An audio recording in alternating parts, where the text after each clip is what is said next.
দিনভর যে আলোচনাটি আসলে এসছে, বিশেষ করে আপনাদের সম্ভাব্য ভবিষ্যৎ নেতা এবং বর্তমান উপদেষ্টা জনাব আসিফ মাহমুদের স্ট্যাটাস ঘিরে তার বাবার যে লাইসেন্স নিয়ে, সেটি নিয়ে বেশ আলোচনা ছিল দিনভর। এটি এখনকার বিষয়, কিন্তু এর আগেও আমরা দেখেছি যে এনসিপি গঠনের পরপরই 5 তারকা হোটেল, সেটি নিয়ে আলোচনা হয়েছে। সার্জিস আলমের গাড়িবহর, সম্প্রতি পাঠ্যপুস্তক ডিসি নিয়োগ নিয়ে একজনকে আপনারা সাময়িক বহিষ্কার করেছেন, এবং একের পর এক যে অভিযোগ, এবং সবশেষ যেটি আসিফ মাহমুদের বাবার ক্ষেত্রে ঘটল। আমরা এর আগে আওয়ামী লীগ সরকারের সময়ও দেখেছি এরকমের অনেক অনেক অভিযোগ এসছে। প্রধানমন্ত্রী কোনোটি হাসির ছলে উড়িয়ে দিয়েছেন, তার 400 কোটি টাকার, তার যিনি পিয়ন ছিলেন তার 400 কোটি টাকার দুর্নীতি হয়েছে। সেটি নিয়েও পরে আর তেমন একটা দেখিনি আমরা। কেউ কেউ আবার সেখানেও সাধুবাদ জানিয়েছেন যে প্রধানমন্ত্রী স্বীকার করেছেন তার নিজের পিয়নের সম্পর্কে, সেটিও আমরা দেখেছি সাধুবাদ। এবারও আমরা জনাব আসিফ মাহমুদের সাধুবাদ দেখছি, অনেকেই বলছেন সামাজিক যোগাযোগ মাধ্যমে। এনসিপি কিভাবে দেখছে আসলে এটিকে? ধন্যবাদ। আপনার মাধ্যমে যারা এই শোটি দেখছেন সবাইকে ধন্যবাদ জানাচ্ছি। মূলত আপনি অনেকগুলো বিষয় একই সাথে অবতারণা করেছেন। এর মধ্যে এসেছে এনসিপি গঠনের পর তার ইফতার মাহফিল, তারপর তার বিভিন্ন প্রোগ্রাম, বিশেষ করে ঈদের বন্ধের সময় যে এনসিপির কিছু নেতৃবৃন্দ যার যার এলাকায় গিয়ে শোডাউন করেছেন। আর আজকে যে ঘটনাটি ঘটলো, যেটি গতকাল একটা ফেসবুক পোস্টের মাধ্যমে আমরা জানতে পারলাম যে এখানে আসিফ মাহমুদের বাবা একটি ট্রেড লাইসেন্স এবং ঠিকাদারি লাইসেন্স করেছেন ওনার নামে। তো সেটি আসার পর আসিফ মাহমুদ তার প্রথম কর্মদিবসে এটির বিরুদ্ধে ব্যবস্থা নিয়েছেন। মূলত আমরা এই সমালোচনাগুলোকে স্বাগত জানাচ্ছি। এই এনসিপির বিরুদ্ধে ঠিক না, এনসিপি সম্পর্কে। পাশাপাশি সরকারে থাকা ছাত্র প্রতিনিধিদের মধ্যে একজন উপদেষ্টা, যদিও এনসিপির সাথে তার কোনো অফিসিয়াল কোনো সম্পর্ক নেই, ইভেন ভবিষ্যতে সম্পর্ক হবে কিনা এ বিষয়ে আসলে উনি কিংবা এনসিপির পক্ষ থেকে কোনো আপনার সিদ্ধান্ত গৃহীত হয়নি।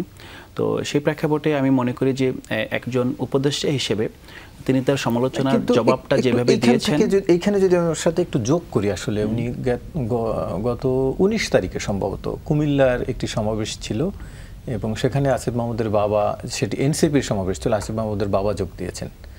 যদি এনসিপির সাথে সংযুক্ত না হয় উনি কিভাবে যোগ দিলেন? আবার এর আগে আরো 2 মাস আগেই, আরো 2 থেকে 3 মাস আগে আসিফ মাহমুদের বাবা তিনি বলেছিলেন একটি স্থানীয় একটি ছোট পরিসরের সমাবেশে যে যদি এলাকাবাসী সাপোর্ট করে তাহলে আসিফ মাহমুদ নির্বাচনে অংশ নেবেন। তাহলে ঘটনাগুলো যদি আমি লিঙ্ক করি, বোঝা যাচ্ছে না যে এনসিপির হয়েই তিনি লড়ছেন সামনে?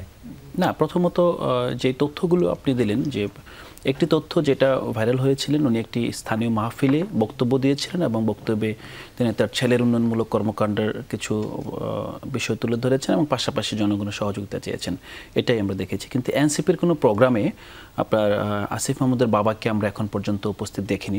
কুমিল্লার একটি সমাবেশে তিনি প্রধান অতিথি ছিলেন গত 19 তারিখের।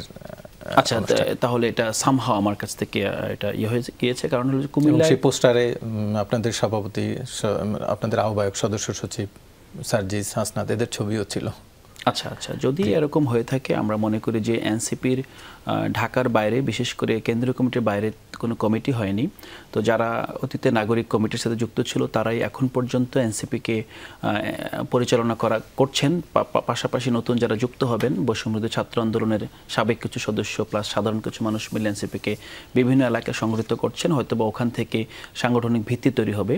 তো যদি এরকম কিছু ঘটে থাকে যে উনি এনসিপির পক্ষ থেকে কোনো প্রোগ্রামে অংশগ্রহণ করে গিয়েছেন, এটা যদি আমি জেনে থাকি তাহলে সেটা বিষয়ে আমি বলতে পারবো। আমি আসলে এর বাইরে কিছু বলতে পারি না। তবে এখানে নাহিদ ইসলামের বাবা ঢাকায়, উনি বিএনপির একজন নেতা ছিলেন, পাশাপাশি খুব সম্ভবত উনিও এনসিপিতে হয়তোবা জয়েন করবেন, এবং সেক্ষেত্রে হয়তোবা একজন নাগরিক হিসেবে যে কোনো রাজনৈতিক দলে যেভাবে জয়েন করতে পারেন সেভাবে উনি জয়েন করবেন, কাজ করতে পারেন। আসলে আমাদের এখানে কোনো অবস্থান নেই। কিন্তু একজন উপদেষ্টা থাকা অবস্থা তার বাবা যদি রাজনৈতিক দলে জয়েন করেন, তখন সেক্ষেত্রে রাজনৈতিক দল কীভাবে চিন্তা করবে সেটা আমার মনে হয় সাংগঠনিকভাবে আমরা চিন্তা করতে পারি। তবে মূল বিষয়টা হলো যে সাংগঠনিকভাবে কোনো সিদ্ধান্ত হয়নি, প্রথম কথা। দ্বিতীয় কথা হলো যে নির্বাচন আরেকটি বিষয়, এটা বলতেই হবে যে নির্বাচন করলে যে একজন সাবেক উপদেষ্টা এনসিপির পক্ষ থেকে করতে হবে তা কিন্তু না, তিনি স্বতন্ত্র থেকেও করতে পারেন, এমনকি তিনি বিএনপিতে জয়েন করে করতে পারেন। তো সেরকম হতে পারে। মূল বিষয়টা যে ইফতার পার্টি, এটা নিয়ে অতীত অনেক আলোচনা হয়েছে বিভিন্ন প্রোগ্রামে। তো আমার মনে হয় আমিও খুব খুশি হতাম যদি সবগুলো রাজনৈতিক দল মিলে সোহরাওয়ার্দী উদ্যান কিংবা একটা ওপেন ফিল্ডে বড় ধরনের কোনো প্রোগ্রাম করা যেত। বাট আমার মনে হয় এখানে দল যেভাবে চিন্তা করেছে যে অল্প সময়ের ভিতরে একটা বড় আয়োজন করার ক্ষেত্রে কিভাবে ম্যানেজ করা যায় সেটা করেছে। সেটির ব্যাখ্যা দলের অনেকে দিয়েছে, আমি কেবল সমালোচনার টপিকগুলো আসলে তুললাম, যে এর আগেও সমালোচনা হয়েছে, বুঝতে পেরেছি। প্রথমত মানে এই জাস্ট শেষ করে দিচ্ছি এই বিষয়ে, সমালোচনাটাকে আমরা ইতিবাচকভাবে নিচ্ছি এবং আপনি নিশ্চয়ই অবগত আছেন এই আমাদের শুভাকাঙ্ক্ষীদের সমালোচনার চাপে কিন্তু আমরা সাংগঠনিকভাবে একটা শৃঙ্খলা কমিটিও করেছি এবং সেক্ষেত্রে শৃঙ্খলা কমিটি প্রাথমিকভাবে আমাদের একজন সদস্যকে কিন্তু আপনার সাময়িক অব্যাহতিও দিয়েছেন।